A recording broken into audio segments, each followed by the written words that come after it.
वो कानून अगर ला रहे हैं तो वो कानून इसलिए बना पा रहे हैं कि नीतीश कुमार जैसे लोग सरकार की मदद में खड़े हैं। क्योंकि अगर नीतीश कुमार जैसे लीडर लोकसभा में इस बिल के पक्ष में वोट न दें तो किसी भी हालत में सरकार ये कानून नहीं बना सकती है। भाजपा वाले लोग तो मुसलमानों को अपना वोटर नहीं मानते हैं, उनको अपना समर्थक नहीं मानते हैं। एक तरीके से राजनीतिक खींचतान और लड़ाई ही है। जब इस कालखंड का इतिहास लिखा जाएगा तो इस कानून को बनने का दोष भाजपा से भी ज्यादा दोष कहीं ना कहीं नीतीश जी जैसे लीडर्स के सर पे होगा। अनफॉर्चुनेट है, दुर्भाग्यपूर्ण है, और मैं इसको मुसलमानों के खिलाफ और हिंदुओं के खिलाफ नहीं देखता हूँ। हम लोग के फाउंडिंग फादर्स ने जो कमिटमेंट्स या एक तरह का जो एश्योरेंस उन्होंने इस देश के अलग अलग वर्ग के लोगों को के लिए जो दिया, कहीं ना कहीं अगर आप उससे डेविएट करते हैं तो आज की पीढ़ी के लोग या जो लोग भी आज इस देश में रहते हैं उनकी ये जिम्मेवारी है कि जो कमिटमेंट किए गए हैं हम लोग उसके प्रति ट्रूथफुल रहे। वक्फ बिल से मुसलमानों का एक बड़ा तबका दे आर फीलिंग थ्रेटेंड।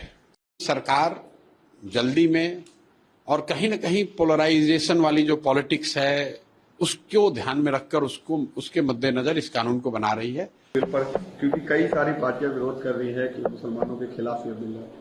नहीं, अनफॉर्चुनेट है, दुर्भाग्यपूर्ण है, और मैं इसको मुसलमानों के खिलाफ और हिंदुओं के खिलाफ नहीं देखता हूं। मैं इसको इस नजरिए से देखता हूं कि बिल के मेरिट को अगर एक बार किनारे भी रखें तो जब ये देश बना, जब ये देश आजाद हुआ, हम लोग के फाउंडिंग फादर्स ने जो कमिटमेंट्स या एक तरह का जो एश्योरेंस उन्होंने इस देश के अलग अलग वर्ग के लोगों के लिए जो दिया, कहीं ना कहीं अगर आप उससे डेविएट करते हैं तो आज की पीढ़ी के लोग या जो लोग भी आज इस देश में रहते हैं उनकी ये जिम्मेवारी है कि जो कमिटमेंट किए गए हैं हम लोग उसके प्रति ट्रूथफुल रहे।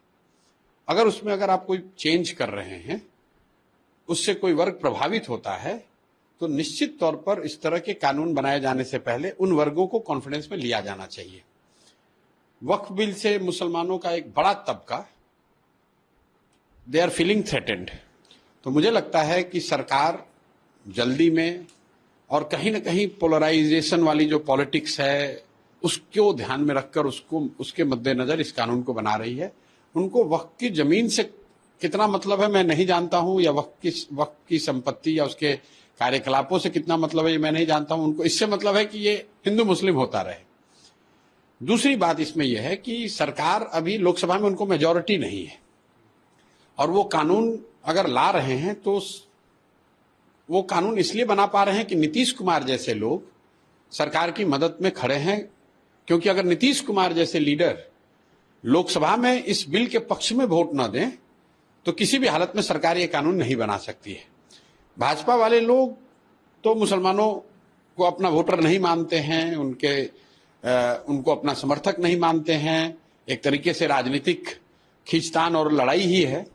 लेकिन जब नीतीश कुमार जैसे लोग जो रोज मुसलमानों को ये बताते हैं कि हम आपके हितैषी हैं, या जो आज भी बड़ी संख्या में मुस्लिम लीडरान नीतीश जी के पार्टी में हैं, उनके साथ राजनीति करते हैं, ऐसे लोगों को जरूर इस बात की चिंता करनी चाहिए कि जब आप गांधी की बात करते हो, लोहिया जेपी की बात करते हो, तो क्या आप वक्फ के कानून के पक्ष में वोट देकर अपना दोमुहा चरित्र नहीं दिखा रहे हैं?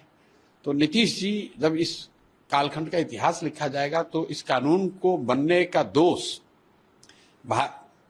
भाजपा से भी ज्यादा दोष कहीं ना कहीं नीतीश जी जैसे लीडर्स के सर पे होगा। अगर आप ये वीडियो YouTube पर देख रहे हैं तो हमारे चैनल को सब्सक्राइब करें और बेल आइकन को दबाना ना भूलें। अगर आप Facebook पर ये वीडियो देख रहे हैं तो हमारे पेज को लाइक करें।